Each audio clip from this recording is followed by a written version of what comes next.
ಚಟ್ಟಳ್ಳಿಯಲ್ಲಿ ಜರುಗಿದ 71ನೇ ಅಖಿಲ ಭಾರತ ಸಹಕಾರ ಸಪ್ತಾಹದ ಉದ್ಘಾಟನೆ ಮತ್ತು ಸಹಕಾರ ಸಚಿವಾಲಯದ ನೂತನ ಪ್ರಯತ್ನಗಳ ಮೂಲಕ ಸಹಕಾರ ಚಳವಳಿಯಿಂದ ಬಲಪಡಿಸುವ ಉದ್ದೇಶದಿಂದ ನರೇಂದ್ರ ಮೋದಿ ಸಹಕಾರ ಭವನದಲ್ಲಿ ಕೊಡಗು ಜಿಲ್ಲಾ ಸಹಕಾರ ಯೂನಿಯನ್ ಮಡಿಕೇರಿ ಅಧ್ಯಕ್ಷರಾದ ಎಕೆ ಮನುಮುತ್ತಪ್ಪ ಕಾರ್ಯಕ್ರಮ ಉದ್ಘಾಟಿಸಿ ಮಾತನಾಡಿದರು. ಚಟ್ಟಳ್ಳಿಯ ಸಹಕಾರ ಸಂಘವು ರೈತರಿಗೆ ವಿವಿಧ ಸವಲತ್ತನ್ನು ನೀಡುವ ಮೂಲಕ ರೈತರ ಏಳಿಗೆ ಶ್ರಮಿಸುತ್ತಾ ಸಹಕಾರ ಕ್ಷೇತ್ರದಲ್ಲಿ ಮಾದರಿಯಾಗಿದೆ ಎಂದರು. ಮಾಜಿ ಅಧ್ಯಕ್ಷ ಬಿದ್ದಂಡ ಎ ಅಚ್ಚಯ್ಯ ಸಹಕಾರ ಸಂಘ ಧ್ವಜಾರೋಹಣವನ್ನು ನೆರವೇರಿಸಿದರು. ಇವತ್ತು ಬೆಳಿಗ್ಗೆ ಧ್ವಜವನ್ನು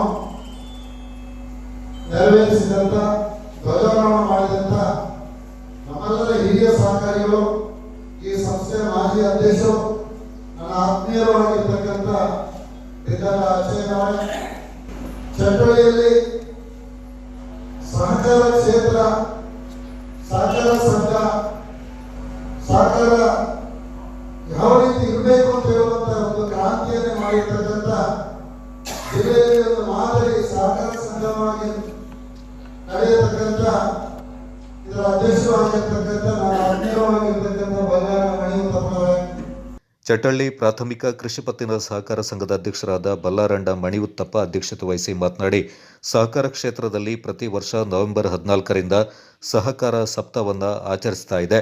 ಈ ಬಾರಿ ಚಟ್ಟಳ್ಳಿ ಸಹಕಾರ ಸಂಘದಲ್ಲಿ ನಡೀತಾ ಇರುವುದು ಹೆಮ್ಮೆಯ ವಿಚಾರವೆಂದರು.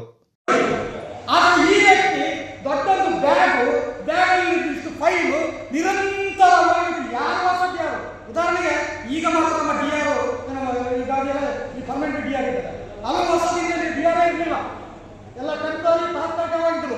ನಾವು ಒಂದು ಬಿಲ್ಡಿಂಗ್ ಕಟ್ಟಬೇಕಾಗ್ತದೆ, ಬಿಲ್ಡಿಂಗ್ ಕಟ್ಟಬೇಕಾದ್ರೆ ಮನೆ ಇರಬೇಕಾಗ್ತದೆ, ಮನೆ ಕಟ್ಟಬೇಕಾದ್ರೆ ನಾವು ಕಾಯ್ಬೇಕಾದ್ರೆ ನಮಗೆ ರೂಲ್ಸ್. ನಾವೆಲ್ಲ ಜಿಲ್ಲಾ ಪಂಚಾಯತಿ ಕೆಲಸ ಮಾಡಿದ್ವಿ, ಗ್ರಾಮ ಪಂಚಾಯತಿ ಕೆಲಸ ಮಾಡಿ, ಪ್ರತಿಯೊಂದು ಕಡೆ ಕೆಲಸ ಮಾಡಿದೆ. ಒಂದು ಮನವಿಯನ್ನು ಕಟ್ಟರೆ 1 ತಿಂಗಳು, ಇಲ್ಲಾಂದ್ರೆ 3 ತಿಂಗಳೊಳಗೆ ಅದು ಒಂದು ಓಕೆ, ಒಂದು ಇಲ್ಲ ಅನ್ನೋದೊಂದು ಕೊಡಬೇಕು. ಕೆಐಸಿಎಂ ಮಡಿಕೇರಿಯ ಪ್ರಾಂಶುಪಾಲರಾದ ಡಾಕ್ಟರ್ ಆರ್.ಎಸ್. ರೇಣುಕಾ, ಕೊಡಗು ಜಿಲ್ಲಾ ಸಹಕಾರ ಕೇಂದ್ರ ಬ್ಯಾಂಕ್ನ ಮಡಿಕೇರಿ ಮತ್ತು ಕೊಡಗು ಜಿಲ್ಲಾ ಸಹಕಾರ ಯೂನಿಯನ್ ನಿಯಮಿತ ಮಡಿಕೇರಿಯ ನಿರ್ದೇಶಕರಾದ ಎಂಎನ್ ಉಮೇಶ್ ಉತ್ತಪ್ಪ, ಕೊಡಗು ಜಿಲ್ಲಾ ಸಹಕಾರ ಯೂನಿಯನ್ನ ಉಪಾಧ್ಯಕ್ಷರಾದ ಪಿಸಿ ಮನು ರಾಮಚಂದ್ರ ಮತ್ತಿತರ ಪ್ರಮುಖರು ಈ ಸಂದರ್ಭ ಪಾಲ್ಗೊಂಡಿದ್ದರು.